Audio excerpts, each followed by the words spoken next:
Hi,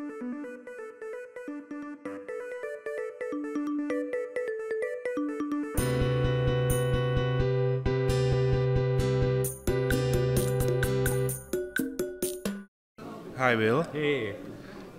I have several questions about metrics and psychiatry. Yeah. Great. One of my favorite topics. I have schizophrenia, and I realize that for me, as you have said, is the best way to keep my delusions for 10 or 15% active.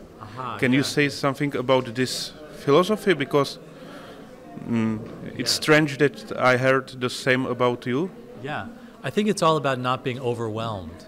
So one of the ways that we can get overwhelmed is if we push something totally away, if we don't deal with feelings or thoughts or conflicts in our life and we just bury them, then they come back and they can overwhelm us. So if we can deal with it, but just in small bite-sized ways so that it's not overwhelming, but we're also not just burying it, I think that's really, really important. And the key thing is the relationship that we have to it. So if we feel, if things are happening on our terms, if we have some control and empowerment, it really changes the whole equation. It can make us feel more in a place of accepting and living with these experiences. And also I think that they're a creative part of us. They come from maybe a spiritual place, or they come from a very ancient place, and they have lessons for us, and they have gifts, and they have things that they can teach us. If we don't let it get totally overwhelming, if we don't let ourselves not sleep, for example, or we don't eat, or we don't take care of the relationships that we have, or the different responsibilities that we have. Maybe we need to step back from those things sometimes, but we don't want to be so much out of control with it that it just overwhelms us, and then we can't really have our feet on the ground at the same time. And how you personally try to keep this balance, to have some belief in science, coincidence, and not become overwhelmed? Well, I really try and keep track both of what my thinking is, the connections that I'm seeing in the symbolic network of meaning that I'm observing and noticing, and also the thinking as well as my emotions. So I try and really not lose touch with my body and my emotional self. And as soon as I start feeling that I'm getting afraid or starting to have panic or terror, then I attend to that and I disengage from the problem solving and the symbol tracking and the noticing that's going on. And I just really try and take care of myself. And that can mean anything from just spacing out in front of a movie, or talking to my friend and getting support, or it could be being in nature, or anything that's going to help nurture my sense of groundedness in my body and my sense of emotional well-being. And then I come back to the, hunting things down on the internet, or looking for symbolic connections, or starting to analyze and interpret my dreams, or talking about different things that I'm seeing coincidentally and synchronistically. So it's all about, learning how to navigate something and move through it. And everybody's going to have their own way. But what I've seen is that really not being isolated and alone, having good connections and good friendships that you're trusting and safe is really important, and trying to cultivate some power and control in your life so that you're making decisions that feel good to you, that your voice is getting heard, and that you really can start to live the way that you want to live on your own terms.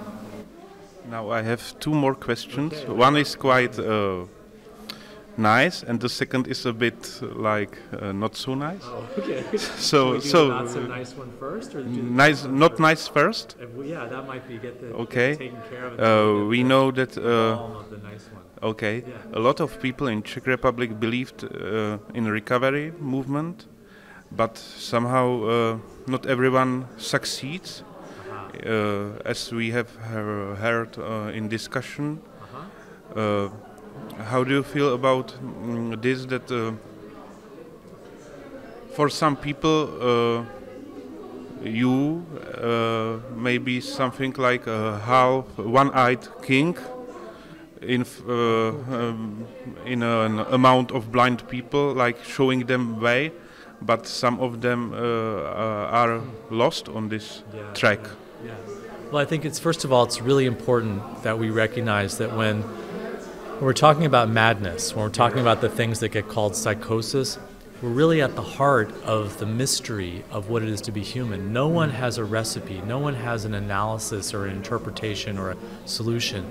And we really need to respect that different people are going to have different paths, and sometimes people do get lost, or they do get overwhelmed, or they do, end up not finding their way forward.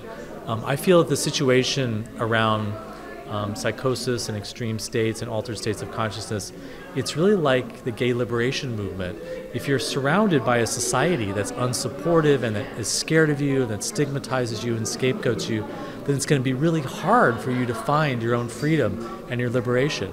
And so I think a lot of the people who are struggling and haven't been able to find their way forward, it's because the society isn't giving them enough support, isn't giving them enough of a context that actually is going to make it possible for them to find their way.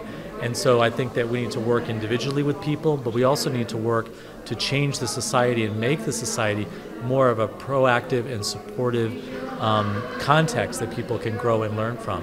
And then I think we have to be creative. We have to try all kinds of different approaches and be humble as well, because we are dealing with a mystery that has been a big part of human society and human culture throughout being human began. And so it's not always true that people get initiated into being a shaman. It's not always true that people come back with gifts and they learn. Sometimes in all cultures and all societies historically, there have been people who die or who are just lost to madness or lost in the wilderness or overwhelmed. And we have to really, really humble ourselves before that mystery of what it is to be human and what it is to go mad. Yes, I believe that in our society, in Czech Republic, it's a bit more dangerous than in Lapland or something like this. You go, and if you can't rely on someone, well, it's difficult. And the second question. Thought about that. Was that I think I just haven't thought about that. Which I think that in life we often see people that we wish we could help them, but for whatever reason we can't. And I'm not talking about mental health issues. I'm talking about people who get lost in a bad marriage, or they're in a bad career situation, or they seem to have just wasted their talents, or maybe they're caught up in an addiction, or they seem stuck in their lives. And this is really, really hard to see people who are suffering and to not know how to help them. But that's also part of the human condition. We can't always control or help or save other people, and we do the best that we can, and we try and create the best circumstances and possibilities. But ultimately, it's also up to that person to find their own way on some level. And now the last question. Okay. I remember we have some conversation, therapeutic via Skype. Uh-huh. I really remember it, Oh, yeah, maybe you not. Okay. And I believe that you are Jungian psychoanalytic, and you believe in energies, and that's all these things in Czech Republic. The psychiatrists are saying that's dangerous for psychosis, like chakras dangerous for psychosis. How to say it? Yeah. Psychoanalysis also dangerous. Regressive therapy, also dangerous. They want to stop the delusions completely, and then put the person without delusions into the so-called normal society. But then the people are mummified, and they have no energy because what do you think about this process particular? So this is the good question? Is this the good question you're going to ask me? Yeah. Well, I mean, first of all, I would say that I'm very influenced by Jungian approaches, but I really try and have a real flexibility. Look, if psychiatry works for people, if people are able to get support and help through their medications and through the hospitals and through the diagnosis, then great. But I would ask a psychiatrist who says that these things are dangerous, I would ask them, how effective is their approach with the people that they work with? And maybe if they're not actually helping as many people as they need to, they should be more open-minded to people exploring their own way. The reality is that saying one size fits all, or saying that chakra approaches or dreams or these other approaches are wrong for everyone, it just isn't true. I mean, the reality is that if you look at the research literature, psychoanalysis has helped people with psychotic experiences. Psychotherapy does help people diagnosed with schizophrenia. Many, many people who have these diagnoses have been helped with spiritual views by chakras and this kind of approach, energy medicine. So it's absolutely wrong what they're saying, to just make it a strong, dogmatic, rigid thing that these are the wrong things to do. Now, I think that it really reflects their fear as a profession. Maybe they had a bad experience with one person doing this, and so then they assume everybody is going to have a bad experience. But I think that the profession of medicine in general is often very rigid, and it's often very fear-based, and it just sticks to its own dogma of what has been taught institutionally by the profession, and they have this whole institutional backup. They have all these other psychiatrists and doctors who are all thinking the same way, and it really becomes like a groupthink. It becomes like a conformist dogma of that institution. And so my question is really, what is it that helps each individual person, and exploring it uniquely based on what is working for them, rather than having any kind of assumption that one way is the best way for everybody or a different way is dangerous for everybody. Because the reality is that going to the psychiatrist and doing what the psychiatrist says is very dangerous for a lot of people. Yes, thank you. I believe so, and also I lived through that you have no psychotherapy in mental health hospital. There's nothing like that. No, it's terrible. So, Will, thank you very much. I'm looking forward to your tomorrow workshop, and hope you will come back to Czech Republic again.